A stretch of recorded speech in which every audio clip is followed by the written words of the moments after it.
Hello, hello, hello.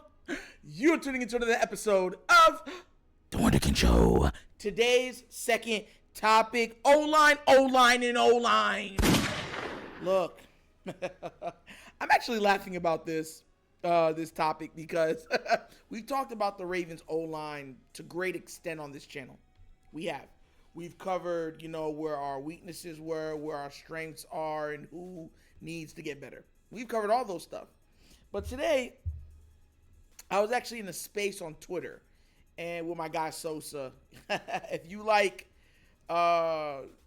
sports betting and stuff, that's the guy to follow. That's my guy.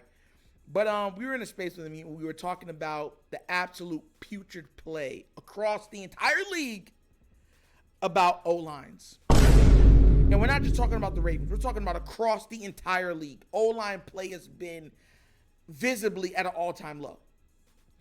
And this brings me almost back to the Ravens because we saw what happened to the newly minted rookie in Carolina with his O-line getting him smashed in a preseason game. The defense was getting free hits on their star QB. And to make it worse, they weren't even helping him up. Like, they weren't even, fighting for him. Some of the hits were even late, and you didn't see the O-line have any fervor to them. They were just like, oh, you got hit. You all right, bro. You good. No ferocity. No, it's just tepid nature from that O-line. And after seeing all of the bad O-line play from multiple individuals, Ben Cleveland still is one of the worst in the league. Make no mistake about it. I'm totally done with him. I hope they move off of him. They should have known drafting him when you're drafting a guy with a name like Cleveland, what was going to happen. You drafted a guy named Cleveland in Baltimore. That's like drafting somebody with a name like Cincinnati.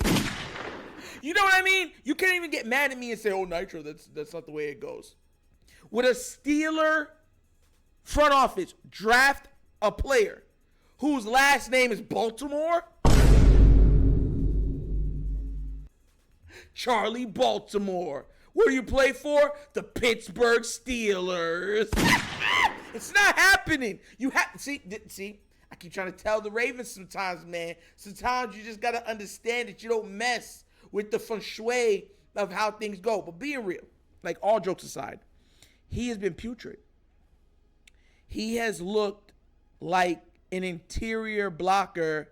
He's the interior equivalent blocker of Alejandro Villanueva, what he was at tackle. That's the equivalent how bad he's been playing. And look, I don't understand why he's so bad. The guy is huge. Pause. He is a big old dude. Oh, yeah. Which way I'm going today? Creatine shakes in the morning. Squirrel steaks in the evening. That's all he eats. Strong as an ox by all metrics when it comes to benching and all that stuff like that. And you don't see none of that strength nor power show up on the field. It's cumbersome. He's not light on his feet. He's heavy. He just, man, and I was laughing because he barely passed even the physical test. Remember, he was having trouble passing it. I think the Ravens are going to cut him personally. I really think so. I don't see where he's made any improvement since his rookie season at all. And sometimes with people, then they play football, you could tell, they like football or, they really love football. I don't get that from him. I get it I'm this big. I might as well make some money doing it for however long I can do it. And once I'm done, I'm done. You know what I'm saying? I could get a little house up in the woods and go hunting every day, and I'll be happy as a squirrel. Well, not happy as the squirrels that he'll be eating, because technically, he does eat squirrels, so the squirrels won't be happy. Chip and Dale's finished around him. He a Chip and Dale killer. Chip and Dale, Rescue Ranger. That man would finish off that Disney duo quick, fast, and in a hurry. But he just doesn't have it. There's some players that they connect with the fan base even though they're not good. That's what we're having going on with James Prochet. James Prochet has connected with the fan base, so a lot of the fan base likes him. He just hasn't played well. He's made a lot of mistakes and stuff like that. He's become a meme for bad football for Baltimore Ravens, but a lot of the fan base likes him because he's connected with the fan base. So a lot of them is like, he's not good, but I wouldn't mind if he stayed on the team. You know, I still like Pro because all of us like him, right? We like his character. He looks like he loves the game of football. He's just not an elite player, and sometimes that happens, you know. With Cleveland, you don't even get the sense that he even likes football. Like, you don't get nothing. You're just like, yeah, I'm here to block for the guy that's standing behind me, and, you know, and that's how it is. When the days are up, the days are done, and I'm going to go home, and I'm going to round me up the lumber and set it on fire, and I'm going to make me a little campfire. I'm going to make some s'mores and eat a squirrel. That's the energy I get from him. But we have to get this O-line fixed because even though it's a league-wide problem, make no mistake about it, not every team has a superstar QB. That's the kicker. Not all of them have superstar QBs, so they can afford whatever that happens at their line. We can't afford that. We've made sure to pay Lamar the money that he has earned. And because now he is making the money that he has earned, you got to protect him. I don't see where Ben Cleveland is in that rotation at all. I'd rather Salah there. Yeah, I'd rather Salah or have Falele and them take turns. But having him in there is just, it's an accident waiting to happen. That he gets beat easily. Like, it's not even a problem for the defense. It's high, and they're through the line. And I've heard and watched, people have sent me videos where, man, like, he gets beat so bad that they'll stop an offensive lineman coach has to go to him and be like, yo, did you even, how did you let him get there so quick? Like, why are you opening your hips? It's like you're giving him a free pass to the quarterback.